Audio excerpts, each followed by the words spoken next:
الحمد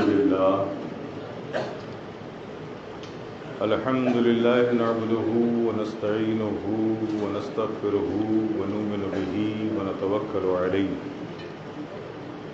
ونعوذ بالله من شرور أنفسنا ومن سيئات أعمالنا من يهده الله فلا مضل له ومن يضلله فلا هادي له ونشهد أن لا إله إلا الله وحده لا شريك له ونشهد أن محمدا عبده ورسوله أما بعد فأعوذ بالله من الشيطان الرجيم بسم الله الرحمن الرحيم اهدنا الصراط المستقيم صدق الله مولانا العظيم وصدق رسوله النبي الكريم ونحن على ذلك لمن الشاهدين والشاكرين والحمد لله رب العالمين.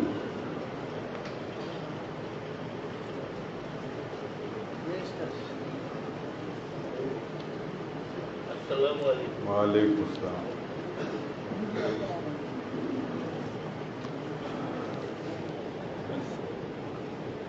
ভালো আছে?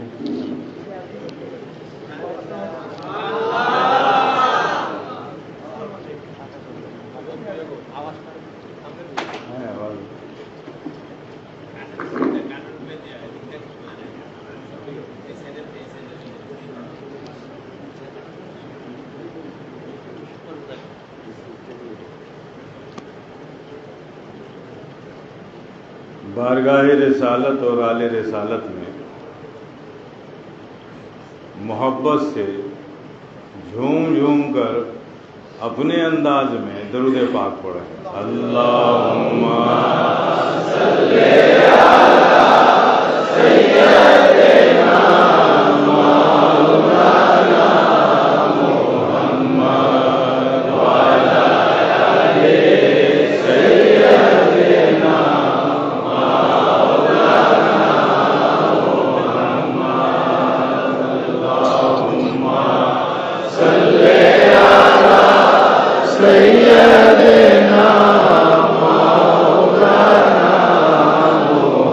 محمد وعلی آل سیدنا مولانا محمد. سبحان اللہ. درود پاک پڑھ لیا، فکر کو تازگی مل گئی. درود پاک پڑھ لیا، دماغ کو پاکیزگی مل گئی. درود پاک پڑھ لیا، زبان کو طہارت مل گئی. درود پاک پڑھ لیا، لبوں کو حلاوت مل گئی. درود پاک پڑھ لیا، زندگی کو زندگی مل گئی. আলহামদুলিল্লাহ. হুজুর কায়দুনিকাত বলছেন যে আল্লাহ শুকর আমরা দরুদ শরীফ পড়েছি, আমাদের দেহ তাজা হয়ে গিয়েছে. আমরা দরুদ শরীফ পড়েছি, আমাদের জবান নতুন করে পাক হয়ে গিয়েছে. আমরা দরুদ শরীফ পড়েছি, আমাদের জেহেন আল্লাহর হাবিবের প্রতি রুজু হওয়ার মাধ্যমে নতুন করে কোনো কিছু শোনার জন্য প্রস্তুত হয়ে গিয়েছে. আমরা দরুদ শরীফের মাধ্যমে আমাদের প্রাণকে নতুন করে আমরা আবার সাজিয়ে নিয়েছি. মাশাআল্লাহ. یہ درود پاک بڑی عظیم نعمت ہے جو اللہ نے اپنے محبوب کے صدقے اپنے محبوب کی امت کو عطا کیا. یہ ہمارے علماء، مشائخ، اولیاء دین، اکابرین، بزرگان دین جو یہ ہم سے کہتے ہیں، ہمیں سمجھاتے ہیں، ہمیں یہ شکشا دیتے ہیں کہ سنو جب کسی اچھے کام کا آرمبھ کرو، شبھارمبھ کرو، تو اس سے پہلے درود پڑھ لیا کرو، پھر اس اچھے کام کو ختم کرو، شیش کرو، تو پھر درود پڑھ لیا کرو۔ کچھ بھول جاؤ تو درود پڑھ لیا کرو، پھر یاد آ جائے تو درود پڑھ لیا کرو۔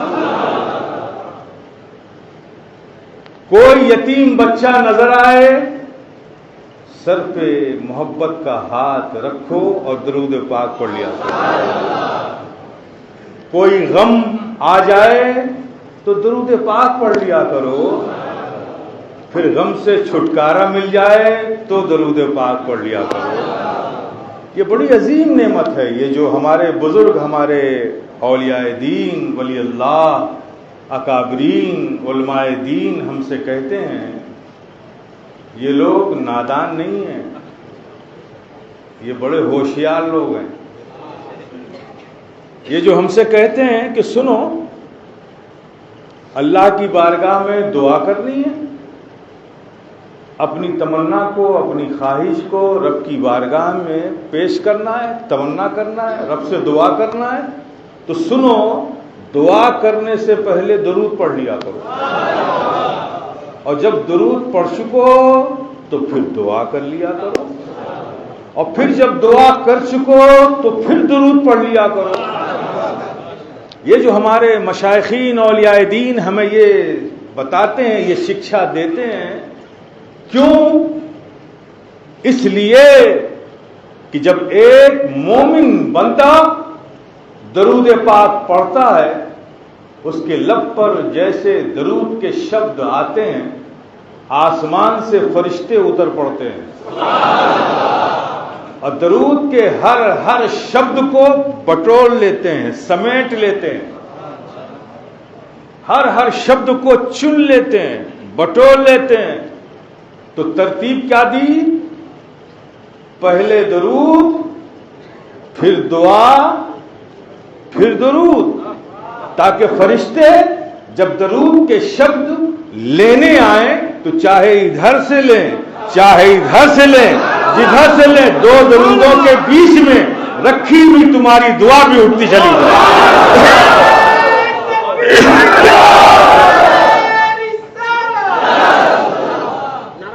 نعرے کا موقع نہیں، بس سبحان اللہ کہہ لیے، اتنا کافی۔ آپ اس وقت مسجد میں بیٹھے ہوئے ہیں، یہاں بھی جو بھی عمل ہو وہ صرف عبادت کا ہو آپ کا، تو سبحان اللہ بھی ایک تسبیح ہے، صرف سبحان اللہ کہیے، تو وہ کتنی بڑی نعمت ہے یہ درود پاک۔ تو میرے پیارے ایک بار اور جی لگا کے درود پاک پڑھو۔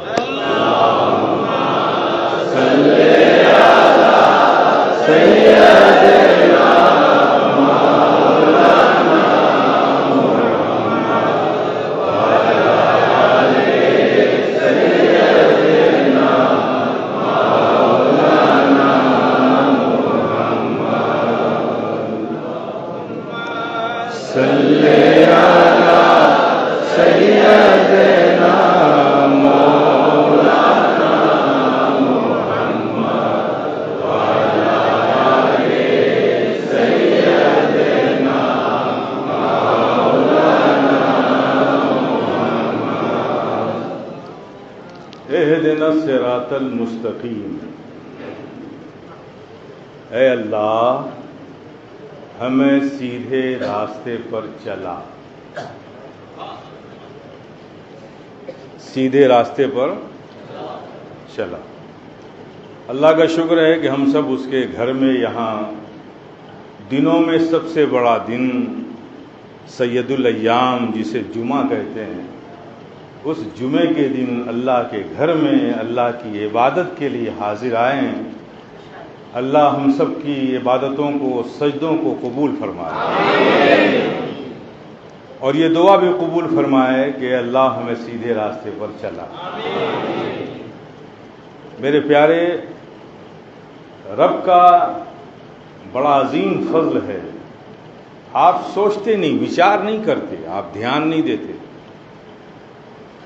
اس رب کائنات نے یہ زمین بنائی، ندیاں بنائی، پہاڑ بنائے، جنگل بنائے، پیڑ بنائے، پروت بنائے، ستارے بنائے، چاند بنایا، سورج بنایا، آسمان بنایا، سب کچھ اس نے بنایا، اور اس بنانے میں اس نے کسی سے مشورہ نہیں لیا،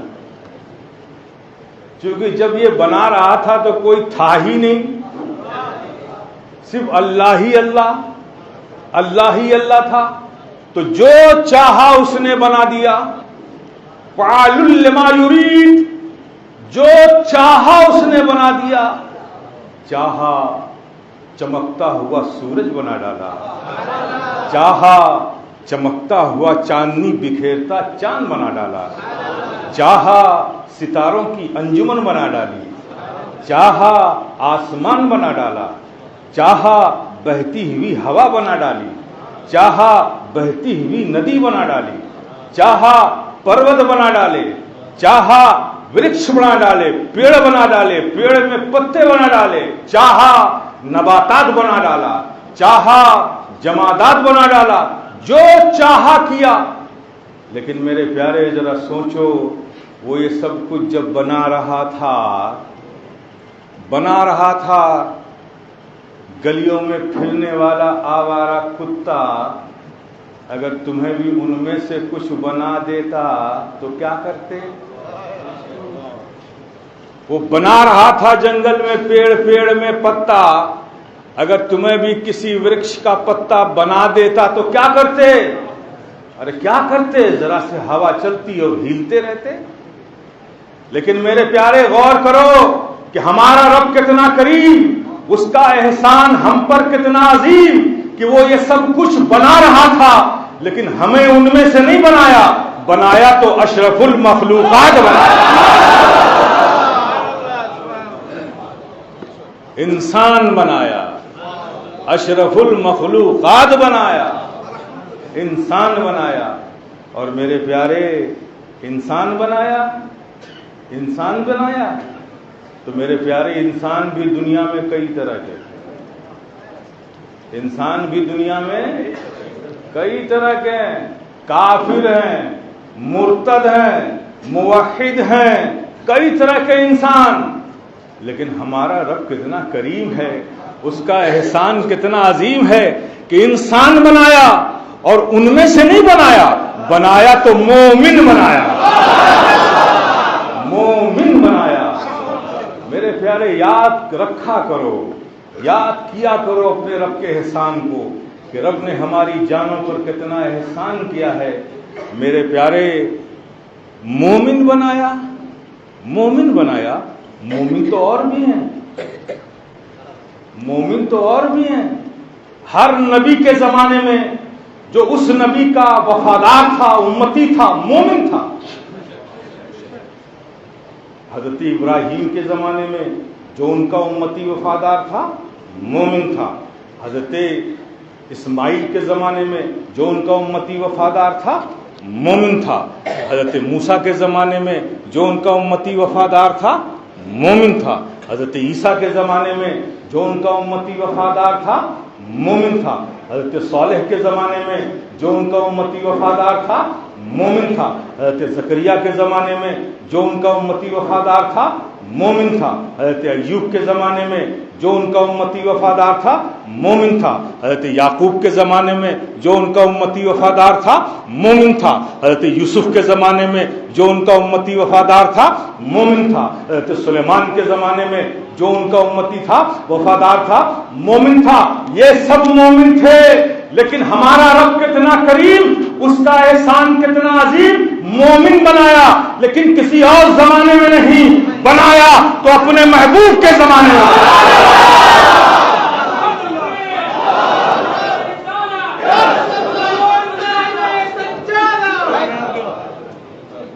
کس قدر احسان ہے رب کا ہماری جانوں پر، کتنا کرم کیا ہمارے رب نے ہم پر، کتنا احسان ہے رب کا ہماری جانوں پر۔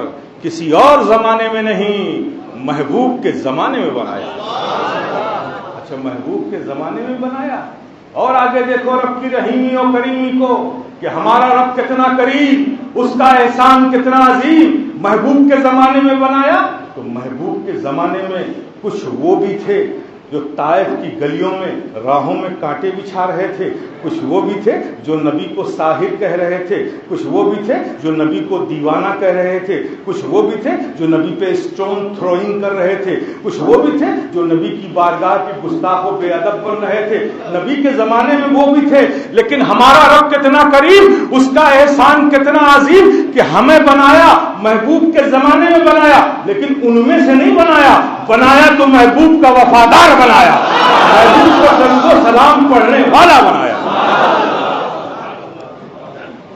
غور کرو میرے پیارے کہ ہمارے رب نے ہم پر کتنا احسان کیا ہے, ہمارے جانوں پر اس کا کتنا احسان عظیم ہے.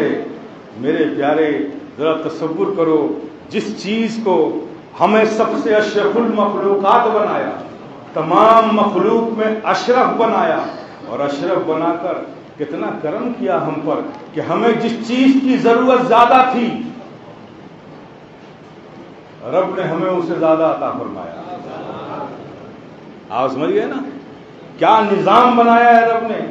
دیکھیے یہ انسان دو چیزوں سے چلتا پھرتا انسان بنا, ایک ہے شریر, ایک ہے آتما, روح. روح عالم ارواح سے آئی, جسم ماں کے پیٹ میں بنا. جب جسم میں روح آئی تو چلتا پھرتا انسان بنا. یہ دو چیزیں ہیں, اور دونوں کا خالق وہ مالک ہے, وہ مالک ہے. تو دو چیزیں ہیں, ایک ہے روح, ایک ہے شریر, جسم. ان دونوں چیزوں کو ملاؤ تو چلتا پھرتا انسان بنا. ذرا غور کرو میرے پیارے, کتنا کریم ہے ہمارا رب کہ جسم کو صحت مند رکھنا ہے, سوستھ رکھنا ہے, سوستھ رکھنا ہے. تو جسم کے لیے کیا کیا نعمتیں اس نے بنا دی. دانا بنا دیا, بھات بنایا, گیہوں بنایا, چاول بنایا, دال بنایا, پھل فروٹس بنائے, سبزی بنائے, دھرتی بنایا, پانی بنایا, ورکش بنایا, سب کچھ بنا دیا. کپڑے, یہ سب جسم کے لیے, جسم کو ڈھکنے کے لیے ہے. کھانا دانا جسم کو سوستھ رکھنے کے لیے ہے. میرے پیارے جسم کو جن چیزوں کی ضرورت زیادہ تھی اللہ نے اسے زیادہ پیدا کیا, اور اس کا کیا خوب انتظام کیا. میرے پیارے آج اس مختصر سے وقت میں سمجھنا یہ ہے کہ جسم انسان پوری طور پر شانتی میں پرسکون اسی وقت رہ سکتا ہے جب اس کا شریر بھی سوستھ ہو, اس کی آتما بھی سوستھ ہو, اس کی روح بھی صحت مند ہو, اس کا جسم بھی صحت مند ہو. اگر دونوں میں سے کوئی ایک چیز بیمار ہو گئی, جسم بیمار ہو گیا تو روح کو چین نہیں آئے گا, روح بیمار ہو گئی تو جسم کو چین نہیں آئے گا. میرے پیارے دونوں کو صحت مند رکھنا ضروری ہے. یہ بات آج آپ ذہن میں رکھ لیجئے اور یاد رکھیے, جس طرح سے جسم بیمار ہوتا ہے اسی طرح سے روح بھی بیمار ہوتی ہے. جسم بیمار ہوتا ہے تو جسم کی بیماری کے کچھ سمٹمز ہیں, کچھ آثار ہیں, کچھ نشانیاں ہیں. اگر سر میں درد ہو تو ہیڈک ہے, اگر پیٹ میں کچھ گڑبڑی ہو تو ڈیہائیڈریشن ہے, اسٹمک پین ہے, کچھ انفیکشن ہے. اگر کسی انسان کے دل میں کچھ پرابلم ہے تو یہ کارڈیو کی پرابلم ہو سکتی ہے, اگر کڈنی میں کوئی پرابلم ہے تو نیفرو کی پرابلم ہو سکتی ہے. اس طرح سے جسم بیمار ہوتا ہے تو الگ الگ سمٹمز ہیں. اگر ناک اور آنکھ سے پانی بہنے لگے تو آپ کہیں گے کف ہو گیا ہے, مجھے وائرل ہو گیا ہے, انفیکشن ہو گیا ہے. تو جسم بیمار ہوتا ہے تو اس کے الگ الگ سمٹمز ہیں. آپ سمجھ جاتے ہیں کہ جسم میں کہاں خرابی ہے, کہاں پرابلم ہے. اسی طرح سے میرے پیارے جب روح بیمار ہوتی ہے تو اس کے بھی سمٹمز ہیں, اس کے بھی آثار ہیں. وہ کیا ہیں کہ جب ایک بیٹے کے دل میں باپ کے لیے عظمتیں کم ہونے لگیں تو سمجھ لو روح بیمار ہے. ایک بھائی کے لیے بھائی کے دل میں محبتیں کم ہونے لگیں تو سمجھ لو روح بیمار ہے. جب تمہارے قدم اچھائیوں کی طرف بڑھنے سے رک جائیں, جب بھی تمہارے قدم اٹھیں تو برائیوں کی طرف اٹھیں تو سمجھ لو روح بیمار ہے.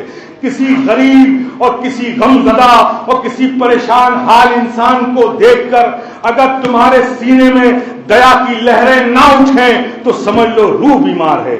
کسی مسلمان کو دیکھ کر ایک مسلمان کے دل میں محبت پیدا نہ ہو تو سمجھ لو تمہاری روح بیمار ہے. اگر گھر میں تمہارے اخلاق اچھے نہ ہوں تو سمجھ لو روح بیمار ہے. تو جس طرح سے جسم بیمار ہوتا ہے اس کے سمٹمز ہیں، اسی طرح سے آتما جب بیمار ہوتی ہے تو اس کے بھی سمٹمز ہیں. میرے پیارے، دونوں کا صحت مند رکھنا، سوستھ رہنا ضروری ہے. جب تک دونوں تمہارے پاس صحت مند نہیں ہوں گے تب تک تم کامیاب نہیں ہوگے. تو جسم کو صحت مند رکھنے کے لیے آپ کا ایک مینول بنا ہوا ہے. صبح اٹھتے ہو آپ کچھ ناشتہ چائے شائے کھاتے ہو نا؟ کھاتے ہو نا؟ یہ چائے شائے کس کو فائدہ دے گا؟ شریر کو فائدہ دے گا، جسم کو. پھر اس کے بعد کیا کرتے ہو؟ آپ نکل جاتے ہو کام دھندے پہ. پھر اس کے بعد آپ دوپہر ہوتی ہے بریک لیتے ہو ورک سے. پھر اس کے بعد کیا کرتے ہو؟ لنچ کرتے ہو، بھات کھاتے ہو. اس بھات کا فائدہ کس کو ہے؟ شریر کو. تو لنچ کی ضرورت ہے شریر کو تو لنچ لے لیا. شام کو جب آپ کام سے فارغ ہوئے پھر شام کو آپ نے کیا کیا؟ کچھ چائے شائے اسنیکس بسکٹ لے لیا. کس کو فائدہ دے گا؟ یہ شریر کو دے گا. پھر رات میں آپ کو پھر شریر کو ضرورت ہوتی ہے تو آپ ڈنر لیتے ہو، کچھ روٹی شوٹی کھا لیتے ہو تو اس سے جسم کو صحت مل جاتی ہے. یہی تو شیڈول ہے آپ کی لائف کا. یعنی صبح آپ کے شریر کو ضرورت تو ناشتہ کرتے ہو، دوپہر آپ کے شریر کو ضرورت تو لنچ لیتے ہو، شام کو آپ کے شریر کی ضرورت تو کچھ اسنیک اور ٹی لیتے ہو، رات میں آپ کو شریر کی ضرورت تو آپ رات کا ڈنر لیتے ہو. یہ جسم کو صحت مند رکھنے کا آپ نے سسٹم و نظام بنا رکھا ہے. لیکن میرے پیارے، کبھی سوچا کہ صرف جسم کو صحت مند رکھنے سے روح صحت مند نہیں ہوگی؟ یہ کھانا دانا، یہ تمام پانی، یہ سب جسم کے لیے ہے، روح کے لیے نہیں ہے. تو جس مالک نے اس روح کو بھی پیدا کیا ہے تو کیا اس کو صحت مند رکھنے کے لیے اس کی کچھ ڈائٹ نہ رکھی ہوگی؟ اس کو مضبوط رکھنے کے لیے، اس کو صحت مند رکھنے کے لیے اس خالق نے، اس مالک نے کوئی نظام نہ بنایا ہوگا؟ چونکہ یہ دانا، یہ کھانا، یہ روٹی شوٹی، یہ بھات دال، یہ سب جسم کے لیے ہے، روح کو فائدہ نہیں دیتا. تو آخر روح کو صحت مند کیسے رکھا جائے؟ قربان جاؤ اس مالک کے کرم پر، قربان جاؤ اس رب کے فضل پر، قربان جاؤ اپنے رب کی عطا پر کہ جہاں تمہارے جسم کو غذا کی ضرورت ہے اس رب کائنات نے وہیں تمہاری روح کی غذا کا بھی انتظام کر دیا. روح کی غذا کا بھی انتظام کر دیا کہ دیکھو اٹھ رہے ہو، صبح ناشتہ کرنے جا رہے ہو نا، تو جب ناشتہ کرتے ہو صبح اٹھتے تھوڑا اور پہلے اٹھ جاؤ، تھوڑا اور پہلے اٹھ جاؤ. اس وقت اٹھ جاؤ جب سیاہی آسمان میں چھٹ رہی ہو، سفیدی آ رہی ہو، بس اس وقت اٹھ جاؤ. اٹھ کر آ جاؤ اپنی مسجدوں میں، فجر کی نماز پڑھ لو. پڑھو گے روح غذا حاصل کر لے گی، روح غذا حاصل کر لے گی. فجر کی نماز پڑھ لیا، روح نے اپنی ڈائٹ لے لی، اپنی غذا حاصل کر لی، یہ بھی صحت مند. اب روٹی شوٹی کھا کے جسم کو بھی صحت مند کر لو. پیرالل انتظام ہے، پیرالل ہے. جہاں روح کو غذا دے رہے ہو وہیں جسم کی غذا ہے، جسم کو غذا دے رہے ہو روح کی غذا کا بھی انتظام ہے. اب آگے بڑھیے، پھیل جائیے روح زمین پر. ساری نعمتیں اللہ نے بکھیر دی ہیں آپ کے لیے. آپ کو عقل دے دیا ہے، جتنا چاہو اللہ کی نعمت سے فائدہ اٹھاؤ. اور پھر آپ کو دوپہر میں اس شریر کو، اس جسم کو غذا کی ضرورت ہوتی ہے. آپ بھات کھاتے ہو، دن میں کھاتے ہو نا لنچ، جا رہے ہو جسم کو غذا دینے کے لیے، جسم کو صحت مند رکھنے کے لیے بھات کھانے جا رہے ہو. رکو، اس سے پہلے آؤ رب کی بارگاہ میں ظہر کی نماز پڑھ لو تاکہ تمہاری روح بھی غذا حاصل کر لے، روح بھی غذا حاصل کر لے. اب شریر کو صحت مند رکھنے کے لیے بھات دال کھا لو، نو پرابلم. پھر اس کے بعد تم اپنے کام پہ لگ جاؤ. جب کام سے فارغ ہو تمہیں پھر شام کو چائے پینے کی ضرورت پڑتی ہے، کچھ اسنیکس، کچھ بسکٹ لینے کی ضرورت پڑتی ہے تاکہ تھوڑا سا طبیعت فریش ہو جائے. جسم کو فریش کرنا چاہتے ہو تو اس سے پہلے عصر کی نماز پڑھ لو تاکہ تمہاری روح بھی فریش ہو جائے، روح بھی فریش ہو جائے. عصر کی نماز کی بڑی اہمیت ہے میرے پیارے، عصر کی نماز کی بڑی فضیلت ہے. عصر کی نماز مت چھوڑا کرو، اس وقت عصر کی نماز ضرور ادا کیا کرو کیونکہ عصر کی نماز تمہیں انرجی دیتی ہے، تمہاری روح کو صحت مند بناتی ہے. آپ نے پڑھ لیا، روح کو بھی غذا مل گئی، جسم کو بھی غذا مل گئی.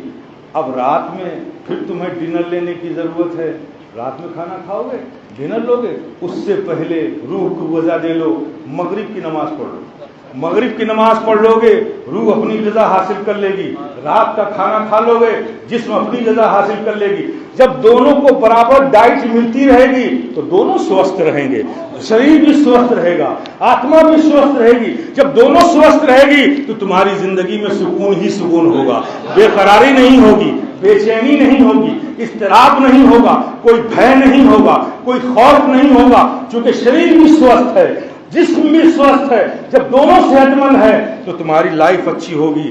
اب آپ کہیں گے کہ حضرت آپ نے مغرب تک تو سیٹ کر دیا، عشاء کو کہاں لے جائیں گے؟ رات کے کھانے کے بعد تو کوئی کھانا ہے نہیں۔ ارے مجھے کیا لے جانے کی ضرورت ہے؟ اس خالق نے مالک نے جو نظام بنا دیا ہے اس میں میرا کیا کہنا ہے؟ عشاء کی نماز میرے پیارے، اب تم کیا کرتے ہو کھانے کے بعد؟ کچھ دیر کے بعد سونے جاتے ہو۔ کیا کرتے ہو؟ سونے جاتے ہو۔ کیا کہتے ہو؟ ہاں گھماتے جائے، ہے نا، کھانے کے بعد گھماتے جائیے، سونے جا رہے ہو۔ تو جب انسان سو جاتا ہے، جب انسان سو جاتا ہے تو سونے کا مطلب کیا ہے؟ وہ موت کی گود میں چلا جاتا ہے۔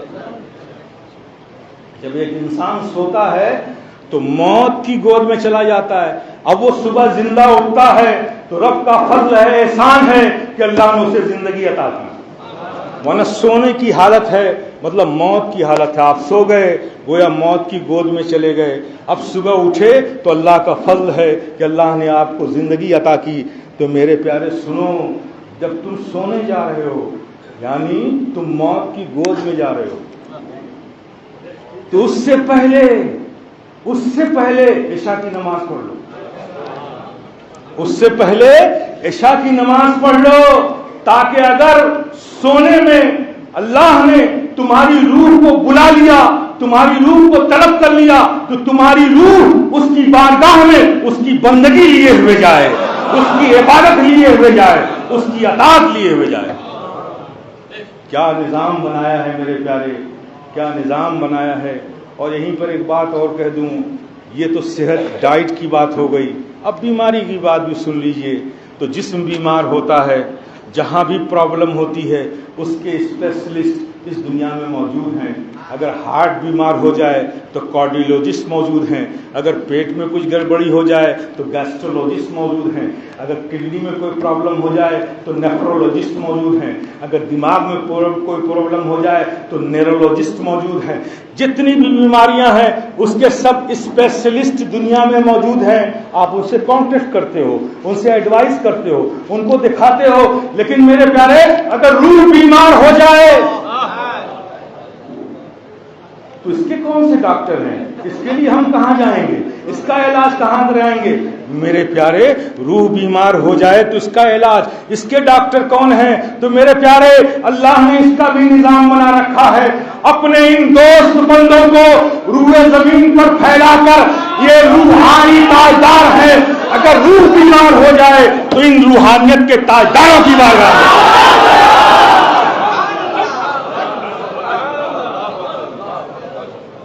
ان اللہ کے ولیوں کی بارگاہ میں آؤ۔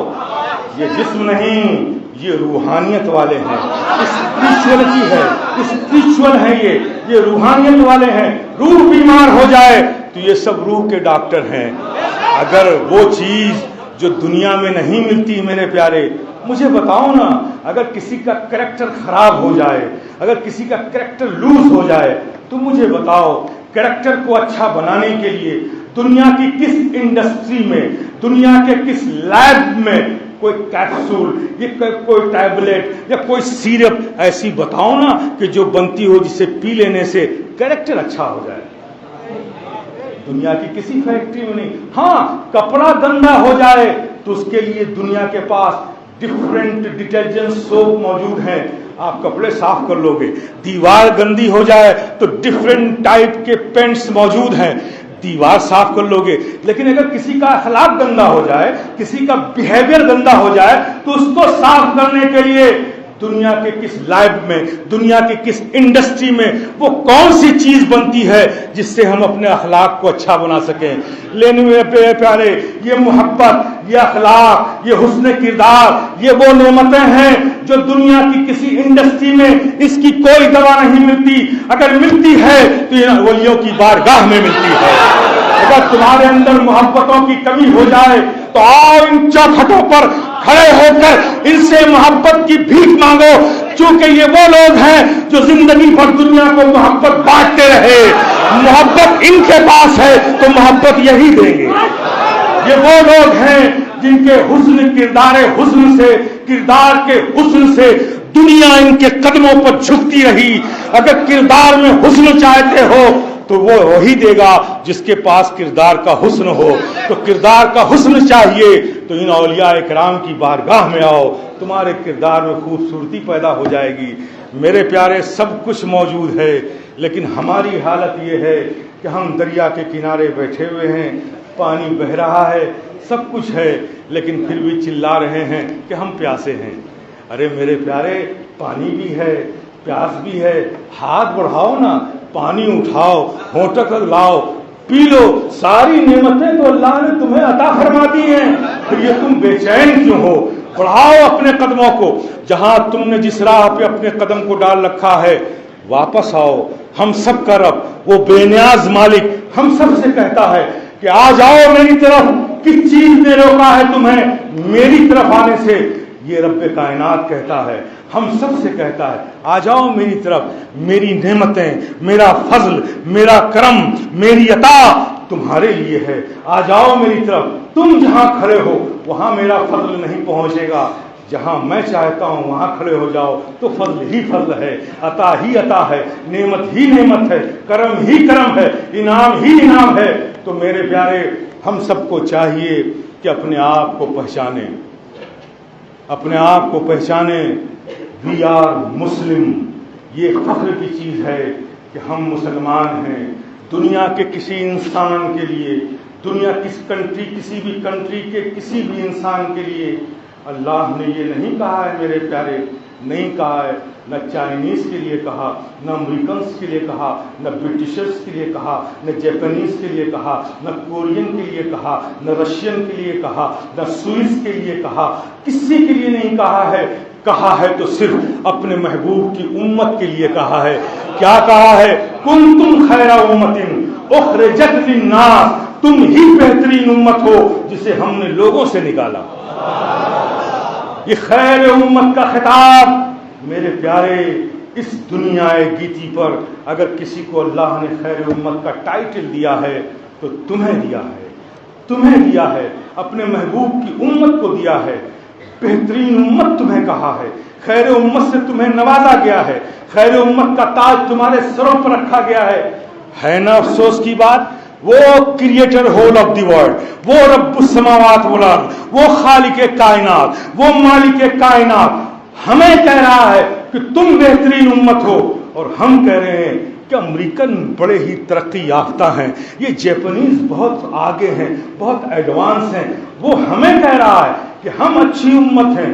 ہم کہہ رہے ہیں نہیں، امریکنس اچھے ہیں، جیپنیز اچھے ہیں، کینیڈین اچھے ہیں، سوئس اچھے ہیں، فرانسیس اچھے ہیں، جیپنیز اچھے ہیں. رب کائنات کہہ رہا ہے نہیں تم اچھے ہو.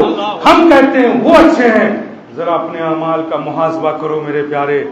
ہمیں کہا گیا ہے، تو جب اللہ نے ہمیں خیر امت کہا ہے تو میرے پیارے، خیر امت کے لیے اپنی زندگی میں خیر لاؤ، اچھائیاں لاؤ، نیکیاں لاؤ. کسی کے بارے میں سوچو تو اچھا سوچو. یہ برائی تمہارے مطلب کی چیز نہیں ہے، یہ برائی تمہارے لیے نہیں ہے. تم تو دنیا میں، دنیا کے انسانوں کے لیے، سارے انسانوں کے لیے ایک آئیڈیل قوم بنائے گئے تھے. وہ آئیڈیل قوم کون تھی؟ امت محمدیہ صلی اللہ تعالی علیہ وسلم. یہ امت محمدیہ ساری دنیا کے انسانوں کے لیے اللہ نے، اللہ کے محبوب نے ایک آئیڈیل قوم بنایا تھا. کہاں کھو گئے اس دنیا کی بھیڑ میں؟ آج تم نے اپنی ایجنٹیفیکیشن ہی کھو دی ہے.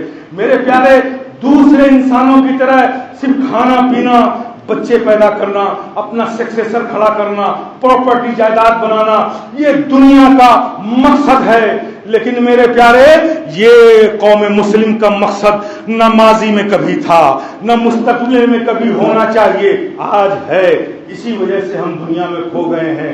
ماضی ہمارا بتاتا ہے کہ دنیا کی ساری چیزیں ہماری ضرورت ہے، ہماری نیڈ ہے، ہماری ضرورت ہے، لیکن ہماری زندگی کا مقصد نہیں۔ یہ اور قوموں میں اور مسلمانوں میں ایک یہ بہت بڑا ڈفرنس تھا، بہت بڑا فرق تھا کہ دنیا کی ساری قومیں دنیا کمانا اپنی زندگی کا مقصد سمجھتی تھی، لیکن مسلمان وہ قوم تھی جو دنیا کو اور دنیا کی چیزوں کو اپنی ضرورت سمجھتا تھا۔ اگر ضرورت ملینئر بننے سے پوری ہوتی ہے، بنو ملینئر، اسلام نہیں روکتا۔ اگر ضرورت بلینئر بننے سے پوری ہوتی ہے، بنو بلینئر، اسلام نہیں روکتا۔ اگر تمہاری ضرورت ٹریلینئر بننے سے پوری ہوتی ہے، ٹریلینئر بنو، اسلام نہیں روکتا۔ اگر تمہیں ملٹی ٹریلینئر بننے سے تمہاری ضرورت پوری ہوتی ہے، ٹریلینئر بنو، اسلام نہیں روکتا۔ لیکن اسے صرف ضرورت سمجھو اور مقصد صرف اور صرف اللہ کی رضا کو اپنا بناؤ، اللہ کو راضی کرنا اپنی زندگی کا مقصد بناؤ۔ یہی ہیوج ڈفرنس تھا دنیا کی اور قوموں میں اور مسلمانوں میں۔ ایسا نہیں کہ مسلمان ہمیشہ فقیر حال رہا ہے۔ حضرت عثمان غنی کا خزانہ تو آپ کو معلوم ہی ہوگا، کیا کمی تھی حضرت عثمان غنی کے پاس۔ لیکن میرے پیارے ذرا دیکھو تو عثمانی غنی کے پاس خزانہ تھا۔ حضرت سیدنا ابوبکر صدیق بہت دولت مند تاجر تھے۔ حضرت خدیجہ کبریٰ تجارت میں بہت ہی زیادہ منافع بخش تجارت تھا ان کا، یہ سب کچھ تھا۔ ایسا مت سمجھیے گا کہ سب کے ہاتھوں میں تسبیح تھی، وہ نہ دنیا کو جانتے تھے، بالکل ترک دنیا کر کے وہ دین پر بھی تھے، وہ عمل کے بھی تاجدار تھے، وہ کردار کے بھی تاجدار تھے، دین پر عمل تھا، لیکن دنیاوی اعتبار سے ان کے پاس سب کچھ تھا۔ آپ دیکھو حضرت عثمان غنی کے پاس بے پناہ خزانہ تھا، سونا تھا، چاندی تھی، دولت کے انبار تھے، ایک بڑا کمرہ تھا، اس میں وہ سب رکھتے تھے، تالا بند رہتا تھا۔ اب ذرا دیکھیے، ایک صحابی بہت غریب تھے، بہت ہی غریب تھے، ان کی بچی کی شادی کی عمر ہو گئی، بڑا پریشان تھے۔ آپ بھی باپ ہیں، سمجھتے ہیں کہ جب گھر میں بچی جوان ہوتی ہے تو ہر ماں باپ کا سب سے بڑا فکر کا مسئلہ ہوتا ہے کہ بچی عزت سے اپنے گھر چلی جائے تو ہماری یہ ذمہ داری پوری ہو جائے۔ تو وہ صحابی بھی بڑا پریشان تھے، بہت پریشان تھے، تو وہ کافی اس فکر کو لے کر پریشان رہتے تھے۔ تو ایک بار آپ صحابی میرے خیال سے بہت زیادہ روئے ہوں گے تنہائیوں میں، تو آنکھیں سرخ تھیں۔ نبی کی بارگاہ میں مسجد نبی میں جب حاضر ہوئے، آقا نے آپ صحابی کو دیکھا، آنکھیں دیکھی، افسردگی دیکھی، تو کہا کیا بات ہے، تم بہت پریشان نظر آ رہے ہو، تمہاری آنکھیں بھی سرخ ہیں، کیا غم ہے تمہیں، کیا پریشانی ہے؟ آقا نے اس غریب صحابی سے پوچھا، وہ رو پڑے، کہا یا رسول اللہ، پریشانی تو کچھ زیادہ نہیں ہے، بس ایک ہی پریشانی ہے کہ میری ایک بچی ہے، وہ شادی کے لائق ہو چکی ہے، اور آپ زمانے کا رسم تو جانتے ہیں کہ جو لوگ مہمان آئیں گے شادی کے موقع پر ان کو کچھ کھانا وانا کھلانا پڑے گا، میرے پاس تو ایک آدمی کو بھی کھلانے کا پیسہ نہیں ہے، اس وجہ سے بچی کی شادی نہیں کر پا رہا ہوں، اور یہ فکر مجھے بہت پریشان کر رہی ہے۔ آقا نے ان کے شانے پر ہاتھ رکھا شفقت کا، کہا پریشان مت ہو، پریشان مت ہو، جاؤ کل چلے جانا میرے عثمان کے پاس، چلے جانا میرے عثمان کے پاس، اور جو بھی ضرورت ہو ان سے کہنا، تمہاری ضرورت پوری ہو جائے گی۔ دوسرے دن آپ صحابی جو غریب تھے حضرت سیدنا عثمان غنی رضی اللہ تعالیٰ عنہ کے گھر پر پہنچے۔ جب گھر کے اندر داخل ہوئے تو دیکھا بیٹھک میں ایک چوکی پر وہ بیٹھے ہوئے تھے اور ان کے سامنے کچھ رکھا ہوا تھا، تو انہوں نے کھایا اور کھانے کے بعد نوکر کو بلایا اور ڈانٹنا شروع کر دیا، ارے بیوقوف، میں نے تجھ سے کہا تھا کہ ایک کنکڑی نمک کم ڈالا کر، تو نے ایک کنکڑی نمک زیادہ کیوں ڈال دی؟ اب یہ دیکھ کر چونکا کہ تھوڑے سے نمک پر نوکر کو ڈانٹ رہے ہیں تو میری ضرورت تو بہت زیادہ ہے۔ وہ بیچارہ ڈر کے مارے کچھ کہہ نہیں پائے، صحابی لوٹ آئے آقا کی بارگاہ میں۔ جب رات میں حاضر ہوئے، آقا نے پوچھا کیا ہوا، گئے تھے عثمان کے پاس؟ ہاں یا رسول اللہ گیا تھا، لیکن میں نے دیکھا کہ تھوڑا سا نمک دال میں زیادہ ڈال دیا تھا نوکر نے، تو اس تھوڑے سے نمک کے لیے ڈانٹ رہے تھے تو میری ہمت نہیں پڑی۔ تو آقا مسکرائے، کہا تم یہ سب مت دیکھو، جاؤ پھر جاؤ۔ پھر دوسرے دن گئے آپ صحابی، پھر جب گئے تو دیکھا کیا، شام کا وقت تھا، تو دیکھا کیا کہ پھر ڈانٹ رہے ہیں نوکر کو۔ اب کیوں ڈانٹ رہے ہیں؟ کہا تم کو معلوم ہے جب چراغ کا کام نہیں ہے تو یہ چراغ تم نے کیوں جلائے رکھا، بلا وجہ تیل جلایا؟ وہ پھر گھبرا گئے، ارے بھائی 5 منٹ اگر چراغ زیادہ جل گیا ہے تو 5 منٹ میں کتنا تیل جلے گا؟ کہا اتنے سے تیل کے لیے ڈانٹ رہے ہیں نوکر کو تو میری ضرورت تو پھر بہت زیادہ ہے۔ وہ ہمت نہیں کر پائے، پھر واپس ہو گئے۔ پھر دوسرے دن آقا نے پوچھا کیا ہوا، گئے تھے؟ ہاں یا رسول اللہ گیا تھا، لیکن میری ہمت نہیں پڑ پائی، 5 منٹ چراغ زیادہ جل گیا تھا تو اس کے لیے وہ نوکر کو ڈانٹ رہے تھے تو میری ہمت ہی نہیں پڑی، میں چلا آیا۔ تو آقا مسکرائے، تبسم فرمایا اور کہا دیکھو یہ سب مت دیکھنا، تم جاؤ سیدھے اپنی بات کہہ دو۔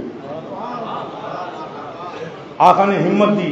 تیسرے دن وہ پہنچے اور پہنچتے ہی ساتھ کہا کہ مجھے آقا نے آپ کے پاس بھیجا ہے۔ حضرت سیدنا عثمان غنی بیٹھے ہوئے تھے چوکی پر، جیسے ہی سنا آپ صحابی سے کہ آقا نے مجھے بھیجا ہے، چوکی سے اتر کر کھڑے ہو گئے اور اس کا شانہ پکڑا، سینے سے لگایا کہ آپ بتاؤ آقا نے کس لیے بھیجا ہے؟ کہا میری بیٹی کی شادی ہے۔ آقا نے کہا میرے عثمان کے پاس چلے جاؤ۔ حضرت عثمان غنی اٹھتے ہیں، ایک کیل سے وہ چابی جو ہوتی ہے تالے کی وہ ٹنگی ہوتی ہے، چابی اس کے حوالے کرتے ہیں، کہا جاؤ اس کمرے میں چلے جاؤ، تالا کھولو، اس کمرے میں جاؤ، تمہاری جتنی ضرورت ہے خود لے لو،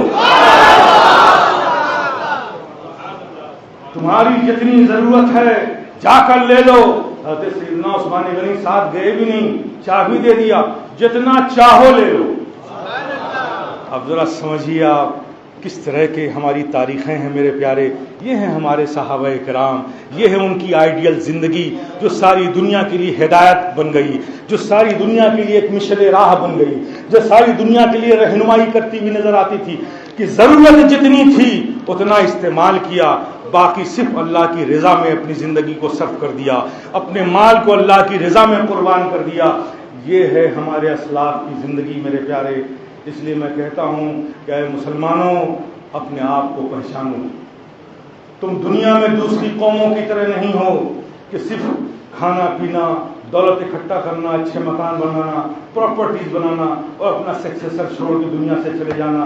نہیں میرے پیارے، تمہیں اللہ نے اس روئے زمین پر ساری انسانیت کے لیے ایک ماڈول بنایا ہے، ایک آئیڈیل بنایا ہے، ایک رہنما بنایا ہے، ایک مشعل راہ بنایا ہے، تاکہ ساری انسان تمہیں دیکھ کر دنیا کا اسے جینے کا سلیقہ آ جائے، اسے زندگی گزارنے کا شعور آ جائے، اسے جینے کا مقصد مل جائے۔ لیکن یہ تبھی ہو سکتا ہے جب تم خود اپنے مقصد کو جانو، اپنی زندگی کو سنبھالو، اپنی زندگی کو اس راہ پر ڈالو جس سے ہمارا رب خوش ہوتا ہے، ہمارے نبی راضی ہوتے ہیں، ہمارے بزرگان دین کی خوشیاں ہوتی ہیں۔ میرے پیارے خلاصہ یہ ہے کہ میں صرف اتنا کہوں گا اور بات ختم کر دوں گا، میرے پیارے بن جاؤ، ایسے مسلمان بن جاؤ، ان نفرتوں کو اپنے سینوں سے نکال کر باہر پھینکو، بن جاؤ۔ آپ کے لیے تو بڑی اپارچونٹی ہے کہ آپ ایک اسلامک ملک میں ہیں، ایک مسلم ملک میں ہیں، آپ کے لیے تو بہت کچھ کھلا ہوا ہے۔ میرے پیارے کھڑے ہو جاؤ، ایک ایسے مسلمان بن جاؤ، ایک ایسا مسلمان اسلام کا دل رکھو اپنے سینے میں جس دل میں ایک مسلمان کے دل میں دوسرے مسلمان کے لیے نفرتیں نہیں صرف محبتیں ہوں۔ ایسے مسلمان بن جاؤ جو اپنے ملک کی ترقی کے لیے صرف اپنے گھروں کے رگ رگوں کے لیے نہیں، اپنے عمل سے اپنے ملک کی ترقی کی کوشش کرو۔ یہ ملک آگے بڑھے گا، یہاں کی قوم آگے بڑھے گی، تمہاری شناخت آگے بڑھے گی۔ ایک اچھے شہری بننے کی کوشش کرو، ایک حب الوطنی کا جذبہ اپنے سینوں میں رکھو، اور میرے پیارے اپنے کردار و عمل کی اصلاح کرو۔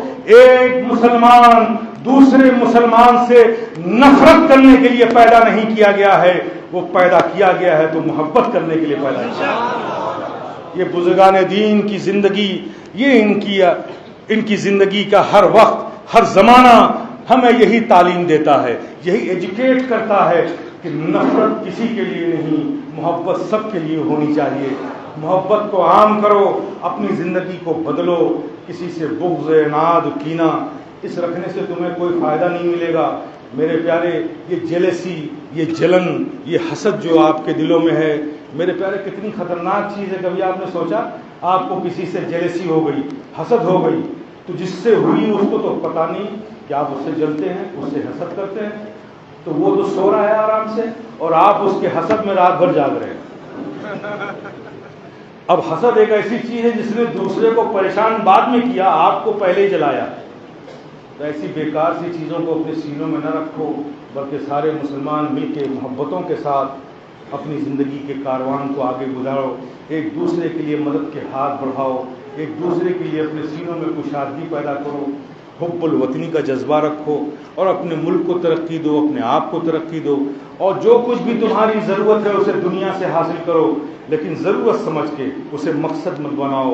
مقصد اللہ کی رضا کو بناؤ، ایسی کہ اللہ ہم سے راضی ہو جائے، اللہ کے محبوب کی سچی اطاعت ہو جائے، اللہ کی بندگی ہو جائے، اللہ کے فرمان پہ عمل کر کے اللہ کے پیارے حبیب صلی اللہ تعالی علیہ وسلم کے امتی ہونے کا صحیح حق ادا کرو میرے پیارے.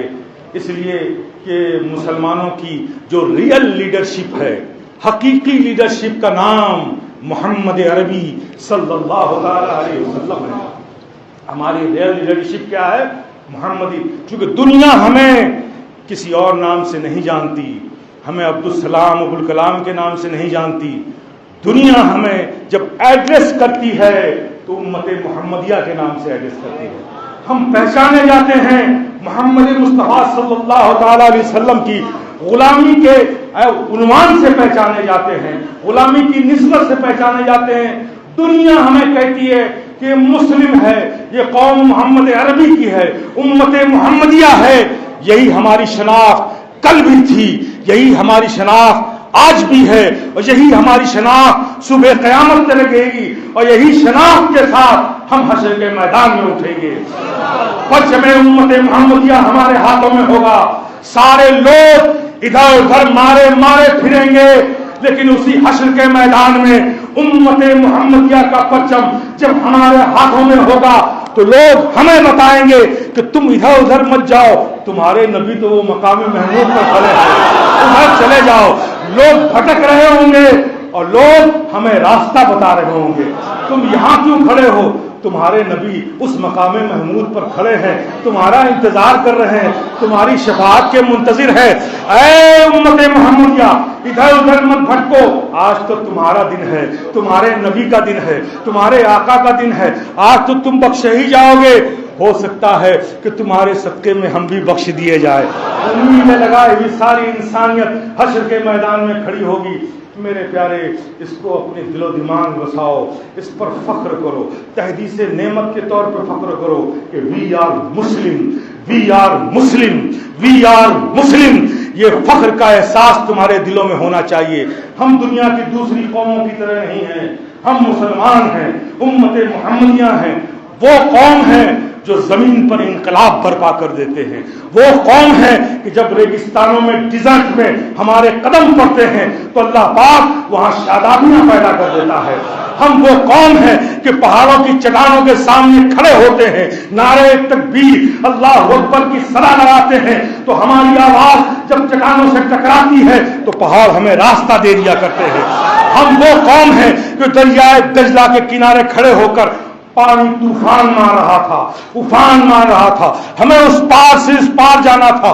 کسی میں ہمت نہ تھی کہ اتنے بڑے دریا کو پار کر سکے. سب کو جان جانے کا خوف تھا، لیکن ہم وہ ہیں جو ہم جانتے تھے کہ ہم نے اپنی جانوں کا سودا تو رب کے ہاتھوں میں کر دیا ہے، اس کے محبوب کے ہاتھوں ہم بک چکے ہیں. ہمیں اپنی جانوں کے نہیں، یہ دریا بھی ہمارے رب کی بنائی ہوئی ہے، یہ دریا بھی ہمارے آقا کی غلام ہے. فکر نہیں کی.